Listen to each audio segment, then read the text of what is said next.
भाई मुझे समझ में नहीं आता कि चोलो सिमियोनी को लोग रेट कैसे नहीं करते।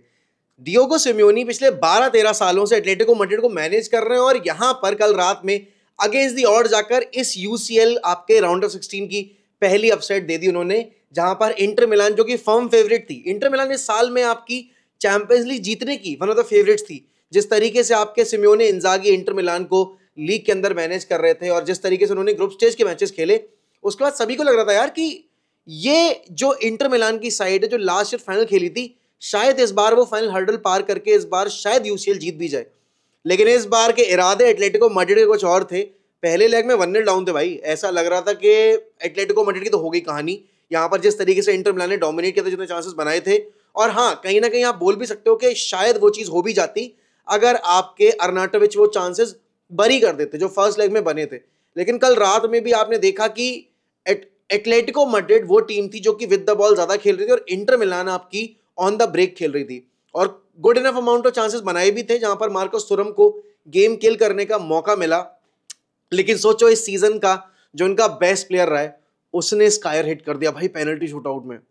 मतलब लौतारो मार्टिनेज पूरे सीजन में आई थिंक कहीं भी किसी गेम में कोई गलती करते नहीं आ रहे थे, लेकिन यूसीएल का राउंड ऑफ 16 की पेनल्टी शूटआउट वो चीज बनी जहां पर आपके लौतारो मार्टिनेज ने पेनल्टी मिस कर दी।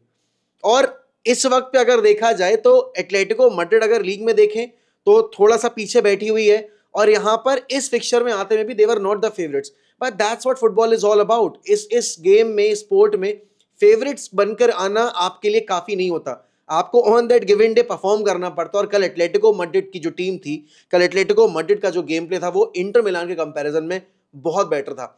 एंड अगेन एंटोइन ग्रीजमान, भाई देखो ये कोई माने ना माने, after Lionel Messi and Cristiano Ronaldo जो एक बंदा प्योर फुटबॉलिंग बेसिस पे आपका बैलन डॉर जीतना डिजर्व करता था, दैट इज एंटोइन ग्रीजमान। और अगर रोनाल्डो मेसी के टाइम पे नहीं होता ना ये सब, और मैं तो कह रहा हूं अगर रोनाल्डो वाली जो मैड्रिड की टीम थी अगर उसके सामने नहीं पड़ती एटलेटिको, तो आज सिमियोने के पास 2 यूसीएल कम से कम होते ही होते और एंटोइन ग्रीजमान के पास कम से कम एक बैलन डॉर होता ही होता।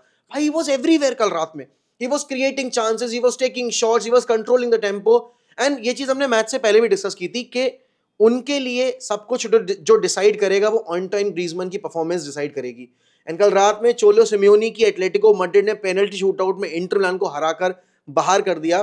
कितने अमाउंट ऑफ चांसेस बनाए हैं कल आपके एटलेटिको मैड्रिड ने, वो आखिरी मिनट में भी आपके 90 प्लस पर जो बना था मौका, उस पर अगर वो गोल स्कोर हो जाता तो एक्स्ट्रा टाइम में जाने का सवाल ही पैदा नहीं होता।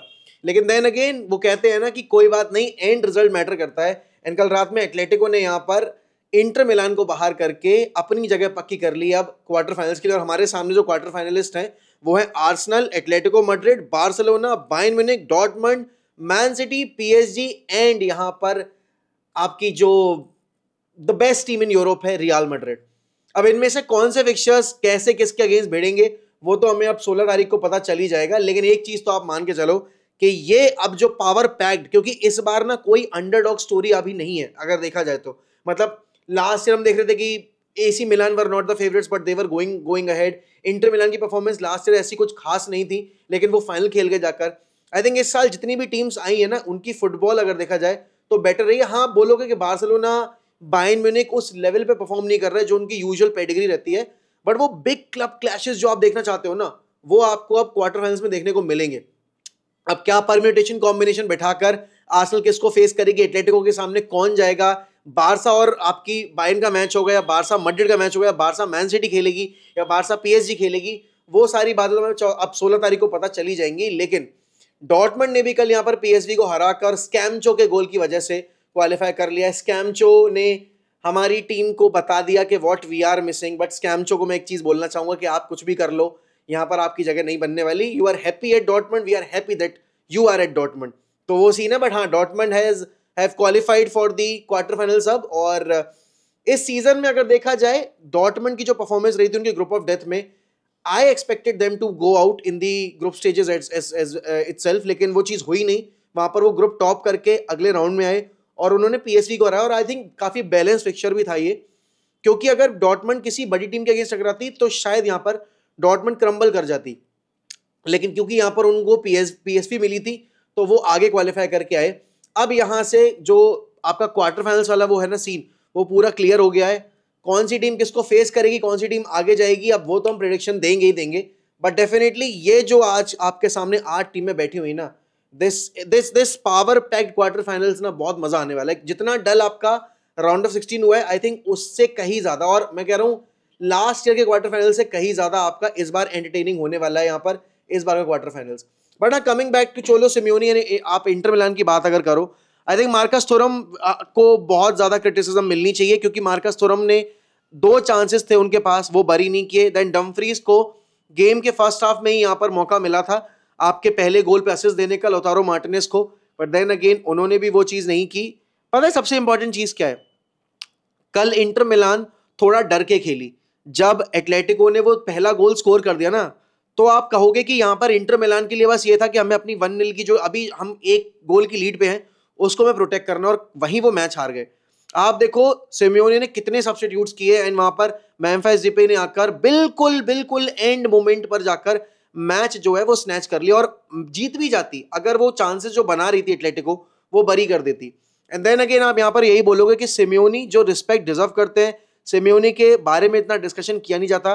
ही deserves to be discussed, he deserves to be celebrated, क्योंकि उसके पास कोई इतनी लग्जरी नहीं है कोई बड़े बड़े नाम वाले कि उसकी टीम में रैमोस, रोनाल्डो, मेसी, इनिएस्टा, शावी वगैरह खेल रहा हूँ। उसकी मिडफील्ड आप देखोगे, आप मैड्रिड की मिडफील्ड देखोगे, आप बार्सा की मिडफील्ड देखोगे, बहुत कमजोर मिडफील्ड है। उसका डिफेंस देखोगे, बहुत कमजोर डिफेंस है।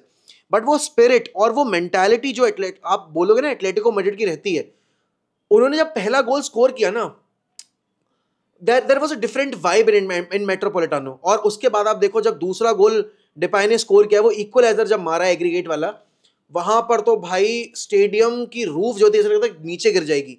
और मैंने इसीलिए 90 मिनट्स के बाद ना मैंने वॉच अलॉन्ग इसीलिए बंद किया था, क्योंकि मैं बैठकर तसल्ली से विद कमेंट्री वो माहौल एंजॉय करना चाहता था। एंड भाई आखिरी के जो 30 मिनट थे क्या ही थे। एंड देन पेनल्टी मिस कर रहे हैं मतलब लड़के, अब इंटर मिलान के लिए वो काफी काफी गलत सीन था। बट देन अगेन आपके यान सोमार ने भी पेनल्टी सेव करी ली थी एक। But Oblak, the test of the आप बोलोगे character in penalty shootout, वो ओब्लाक ने कल दिखाया। वंडरफुल सेव्स किए उसने। और देखो आपकी आर्सेनल भी पेनल्टीज पे जीत कर आई है, आपकी एटलेटिको भी हार्ड फॉट विन लेकर पेनल्टीज पे जीत कर आई है। तो यहां पर कोई भी टीम ऐसी नहीं बैठी है जो अनडिजर्विंग तौर पे आई हो। सारी टीमें जो क्वालिफाई करके आई हैं वो अच्छी परफॉर्मेंस देकर और अच्छी फुटबॉल खेलकर ही आए हैं यहां तक।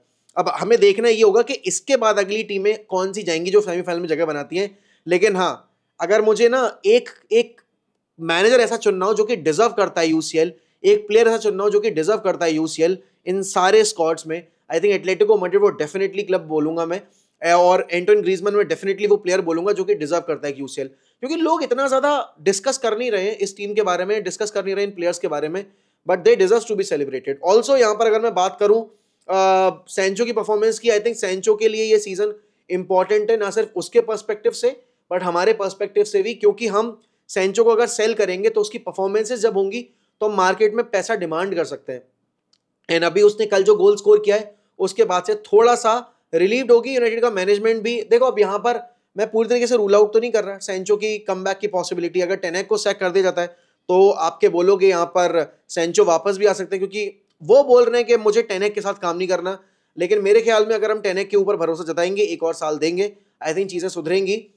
यूनाइटेड के अगर मैं ट्रांसफर रूमर्स पर आऊं तो मार्कस रैशफोर्ड में इंटरेस्टेड है पीएसजी, और मैं लगातार ये चीज बोल रहा था कि मार्कस रैशफोर्ड के बारे में डिस्कशन जरूर किया जाएगा पीएसजी के अंदर, क्योंकि लाइक टू लाइक रिप्लेसमेंट है एम्बापे का। मतलब आप बोलोगे टैलेंट वाइज वो सेम, आप बोलोगे सीलिंग नहीं हो और वो सारी चीजें, बट अगर आप प्लेयर प्रोफाइल वाइज बोलोगे एग्जैक्टली सेम कॉपी आइडेंटिटी है उन दोनों प्लेयर्स की। 75 मिलियन से 100 मिलियन के बीच की न्यूज बताई जा रही है।